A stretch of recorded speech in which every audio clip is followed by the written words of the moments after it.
তিন জায়গায় প্রয়োজনে মিথ্যা বলা যায়।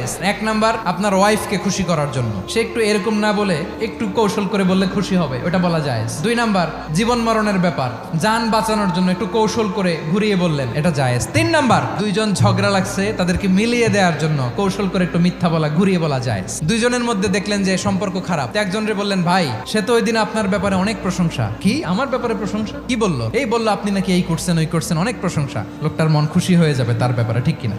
আবার তার সাথে যার ঝগড়া, ওরে যে বলুন, ভাই ওই দিন তো সে আপনার অনেক অ্যাপ্রিসিয়েশন করলো, অনেক, সে তো অবাক, কি রে বলে কি? এই যে দুইজনের ব্যাপারে দুইজনের একটু ভালো ভালো কথা বলে দিচ্ছেন, একদিন দেখবেন রাস্তা দিয়ে হাঁটার সময় একে অপরকে সালাম দিয়ে ফেলছে, সালাম দিয়ে বুকে জড়ায় ধরছে, আছে না নাই?